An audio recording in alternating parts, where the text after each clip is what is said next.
those are the organs of the respiratory system, right? Urinary system. Thank you, urinary system. Hopefully you're not breathing through your ureter. That would be embarrassing. Obviously, 2 kidneys. Interesting about the kidneys, right? They sit retroperitoneal. They're not really in the abdominal cavity. They stick lodged back behind the body wall. Many of you, when we were dissecting those cats and pigs or whatever, you saw that you had to get the kidney out, right? You had to cut through a peritoneum to excise the kidney. So that was kind of neat to see that. But they're lodged back in there. There is a fat capsule that surrounds them that has been removed here, and that fat capsule helps hold them in place, wedged in the body wall. Here are the adrenal glands that sit on top. The adrenal glands are important in producing a number of hormones, testosterone, things like that. But with regard to the story we tell today, they produce a hormone called aldosterone. And aldosterone is going to be important in helping to regulate blood pressure and sodium concentration in the body. The 2 ureters carry urine once it's produced from the kidneys to the bladder. Obviously, the bladder is just for storage. It's a very muscular structure.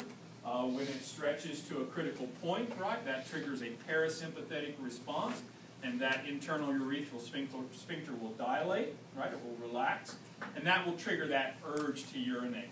And then you can contract voluntarily skeletal muscle to prevent urination until, you know, it's a convenient time to get rid of it, right? And then that muscle will actually contract as you start to eliminate urine in a result of a sympathetic stimulation to the smooth muscle around the bladder. So those are the organs that we're looking at there. Where we're going to really spend most of our time is talking about the kidney, right?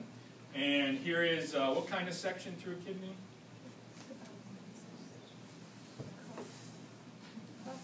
Somebody said it. Coronal or frontal, right? Down through there. So we're looking at an anterior. If this is an anterior view, this is an anterior view of a left kidney, right? The front part's been removed, and we're looking at it this way. Just to kind of remember, right? We call this area in through here the medulla. The outer edge is the cortex. What we find in the medulla are these pyramidal shaped structures here. They're called renal pyramids. In between the renal pyramids, there are these what we call renal columns. Okay.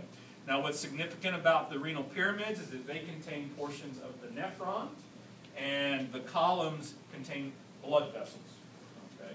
So the columns are just a way for blood vessels to move through the kidney, but the nephrons are contained within the pyramids. So the functional parts of the kidney are going to be these renal pyramids, and you can see that each tip or papilla of the pyramid here empties into a collecting area, and this collecting area is ultimately the renal pelvis. We call these minor calyces, major calyces, but they're just branches of the pelvis. That's what calyx means, is branch. So they're branches off the pelvis. The pelvis gathers the urine, it drains down through the ureter, where it is stored in the bladder. Okay. So it's the pyramid that has the nephrons in them, and it's the nephrons that take plasma from the blood via that glomerular capillary bed and modify it into urine. Okay. So the nephrons are our functional unit of the kidney. Now, most nephrons, this depends on the organism, but for humans, you have 2 different kinds of nephrons. You have cortical nephrons here. These are nephrons that are contained almost entirely in the cortex. But the nephrons that are important in actually regulating fluid composition in the body are the nephrons that are medullary nephrons down here. Because what you'll see is vital to being able to produce, to conserve water and produce, like, for example, concentrated urine, is to have a nephron that extends, or a loop of Henle that extends down here into the medulla. Anybody ever eaten kidneys? Yeah. Oh, Yeah? no. No? It's confusing with liver. Oh, I love liver too. Kidney. Nobody's eaten kidneys? I should have brought some. Don't we have any cats lying around? We might be able to find some. Oh. Kidneys are really salty. If you actually eat them, they're very salty. They have this little ammonia taste to them as well. That's just urine.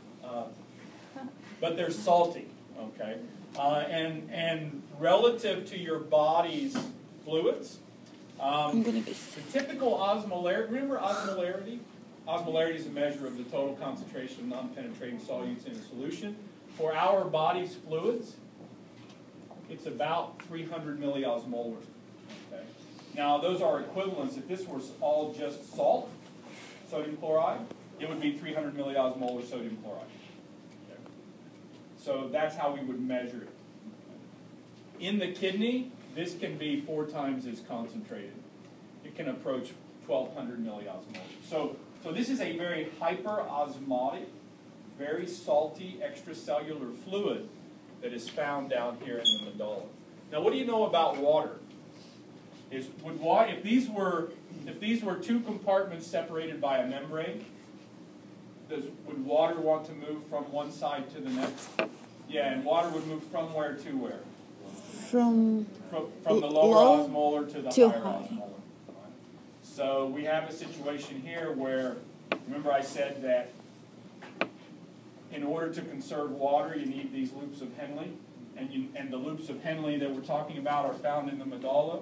I've just established that there could be this salt gradient in the medulla like this that's going to want to pull water or make water move. Okay, so the reason they're salty, as we'll see here in a few minutes, is just because of this, to pull water, to save water, so we don't eliminate water. But if you didn't have these loops of Henle, we wouldn't be able to establish this saltiness like this. So that's going to be important to realize as well.